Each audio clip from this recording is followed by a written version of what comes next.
For any person who's a founder, an entrepreneur, started their own venture, you will understand, and this will resonate with you. So much of building your own thing and leaning into the work you really want to do and just building something from the ground up, just an idea. There's so much you learn about yourself along the way. So much of the journey of building Come Home has been so rooted in my own personal development journey. I mean, when you're working within industry, or you're working, for me, for example, when you're working within school systems, it's curated, it's crafted. You already know your role, you already have the space, so you're able to kind of lean into that. And at this point in time in building Come Home, that's just one portion of it. The actual work itself, the other portion of it is building it, scaling it, finding the partnerships, learning about all the different avenues. And so much of actually what I learned within schools around skills related to emotional intelligence really was highlighted and had me double down on those skills building Come Home. And there are so many takeaways, and I actually share a couple of the lessons I've learned just through my entrepreneurial journey. But one of the things that I really try to do is live my day-to-day intentionally and consciously. So understanding that my actions are going to directly impact what shows up around me, and my emotions play such a role in that, and how am I navigating my emotions, as well as how am I not allowing them or utilizing them in a way to continue to take action. And there are so many ebbs and flows to all of that, and you just learn so much about yourself. And one of my quotes this week is from Rumi, and it's as you start to walk on the way appears.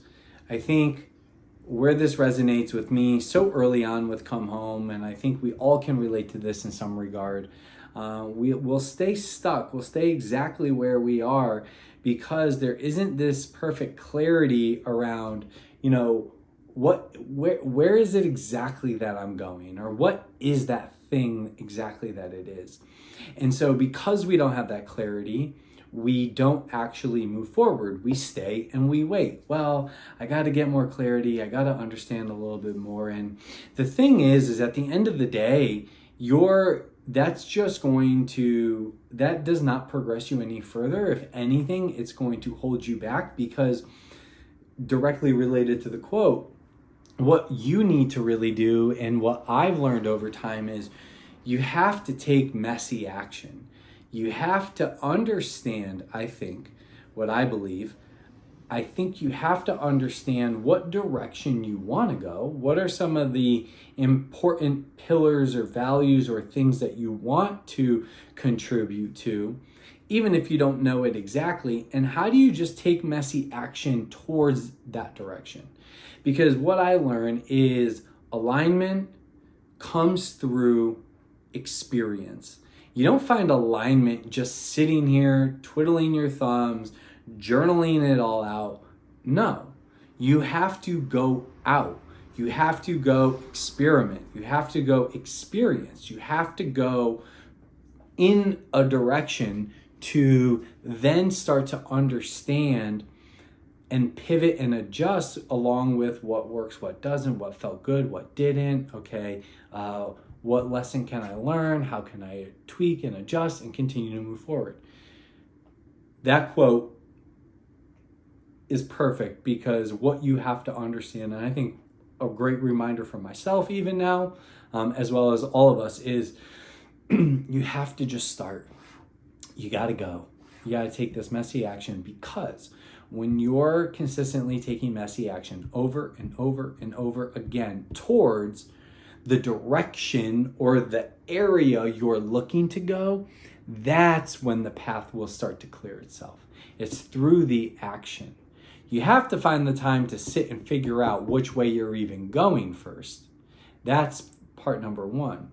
And when you have that, don't worry about it being perfect. Don't worry about it being this exactly perfect idea, because your experiences and experimenting in that direction is going to shape it. So even what you think it is day one is not going to be what it ends up being day 1,000 or day 200 or probably even day 30. For people who know the come home journey, know that I took all these ideas from education and tried to figure out the best way that it showed up outside of an education system. And so I did work in coaching. I worked with entrepreneurs at one point. I did some work specifically with men and bringing those skill sets to them, but ultimately needing to go through experiences to figure out my way to how I needed to put it all together. I knew what all the pieces were, but I didn't know how it all came together. And it wasn't until I had those experiences where I was able to take the feedback and information and go, yeah, I really like this, but this didn't really stick, or I'm still missing this piece. And so you got to just go. You got to just take action. You got to know what direction you're going in, but trusting that the path will appear when you start taking action and you're on the way. The other day, I had the opportunity to speak with an undergraduate education class, and that was a really cool experience. A friend of mine, someone I connected with actually through LinkedIn, is an adjunct professor. And one of the things that she does is she creates opportunities for people within education with just different journeys, different backgrounds, different stories to come in and share. And I just felt like that was so powerful. I was really excited, one, to share about my journey and the work that I'm up to within education, and also give them some perspective, some thoughts, and hopefully resonate with some of the work that they want to do as individuals. That group was specifically about urban education, and so much of my career was spent in urban settings. So that was really cool. The thing that I was thinking about kind of walking away, and why I think it's so impactful what my friend is doing for her class, is when I was in school, I was only set up to see education through the lens of being in schools. So you were either a classroom teacher or you became an administrator. And then if you ever did something outside of being a principal, it was at a district level.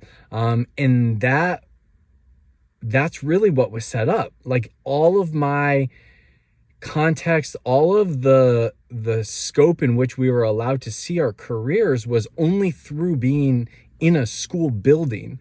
And I didn't know what else existed out there. It wasn't even till later in my career as a school administrator where I started to see the different organizations that exist, nonprofits that exist, ways in which education gets supported. And, I love my journey. I love how it evolved. And I also wish I was exposed to that at a younger age. We simply weren't. And I don't think that's anyone's fault. I just think that our exposure to what exists in the field of education was just so narrow. And so I love that my friend is bringing people in to just share it all. And it's really cool because it's giving those folks, those students, an opportunity to think about their careers, think about their passions, think about maybe how they want it to evolve, and also build a network of people, be able to connect with people. That was the other piece of it too, is networking was never really on my radar. It was never something that was prioritized. It was never something that was truly talked about. Again, it was just so focused on students and being in a school building. And, I know other industries like business and tech and all these other industries like really, really, really pour into the power of network and the power of networking and what that can do. And that just didn't exist in education. And again, that's just from my experience. Other people could be watching this being like, I had totally different experiences. For me, it wasn't. It was so narrow. It was school building, and, you just kind of evolved. And if you grew in your career, it was within that building or that district. And so it's really cool to see what some of these professors are doing. And, Honestly, I believe some of the best professors are ones who are adjunct professors, who are doing the work in the field, really boots on the ground, really connected to what's happening. So it was a really cool experience.